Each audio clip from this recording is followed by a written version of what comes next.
What are your plans to deal with the crises that are now facing Social Security and Medicare? Do we need, for example, both higher taxes and reduced benefits, or is it one or the other? You know, I'm a tax cutter. I'm an endangered species in the Democratic Party. I cut taxes in my state personal income tax from 8 to 4 because we weren't being competitive. I cut the capital gains because we wanted to create more jobs. We've been a poor state. I've given incentives to the private sector, to companies that we wanted, solar companies, wind, aviation, high tech. No taxes for high tech for 3 years if you create high-paying jobs. In other words, if you give a high-paying job, you pay over the prevailing wage, I'll give you a tax incentive. Okay, but you asked about Social Security. Am I for raising the cap? What is it, 90,000? No. Because I think it's a tax on families, on small business. I think the way you deal with the Social Security, first of all, it's a problem. It's not a crisis. Republicans have us thinking that it's a crisis because they wanted to privatize. I think that's wrong. I think there is a problem if you read the trustees' report. The year 2041 is going to be some financial strains. What would I do? One, I would push for a law that says you can't raid the Social Security Trust Fund. Secondly, we've got to stop talking about privatizing. Third, you need a bipartisan solution. Democrats can't resolve this alone. I try to find the leaders in the House and Senate my first week and say, let's resolve this over the first year. No politics. Let's see if we can come up with a solution. We both stand by it. In addition to that, I would say the way to grow out of our Social Security problem is economic growth. You know, the index of Social Security, the growth of it is tied to the economy, to economic growth.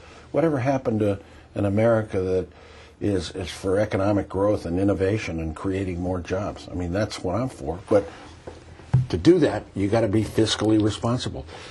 You got to balance the budget. I'm for a constitutional amendment to balance the budget.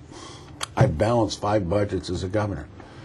You know, I'm for a line item veto. I'm for getting rid of $73 billion of corporate welfare. When you talk about cutting taxes in the context of Social Security, I don't think you meant to imply that you would reduce the Social Security taxes, would you, that people pay on their income? No, I meant the cap, you know, the 90,000. No, I understand that. The cap is a proposal that some have made that people would pay on higher incomes.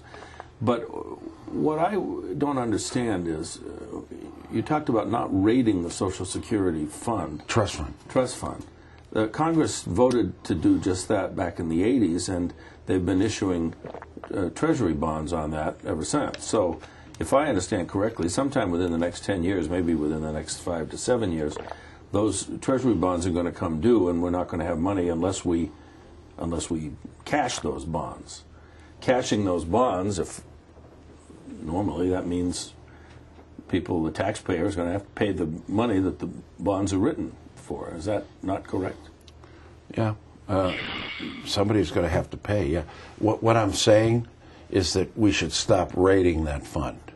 Stop raiding but the surplus that we've been chewing on, that Congress has been using for other purposes, stops pretty soon. So, I mean, you may get a chance to stop it for a few months, but then we have to pay those Treasury bonds back in order to keep the money running. Of course. And isn't that, if that's the full faith and credit of the United States, there are going to have to be some tax consequences to that unless you get the economy really booming. Well, you move the economy, maybe you take some of that out of the budget, you know, the federal budget. I think we need to look at this country also at having some kind of a universal pension, universal 401k, where there's portability of pensions. You know, that's another possible solution. But not for the next 5 to 7 years. That you're talking about another generation there. Right? Well, you look at the trustees, they said Social Security is going to have real difficulty starting 2041. Well, that's but I think we need to start acting, Pat. Yeah, 2041 is when even the Treasury bonds won't be enough to pay the bills. But I hear Bush 2 years ago walking around saying that those Treasury bonds are just IOUs. Now, if he wants to tell people that are holding Treasury bonds that they're not, that they're worthless, that's going to cause even more trouble, I would think, at some point.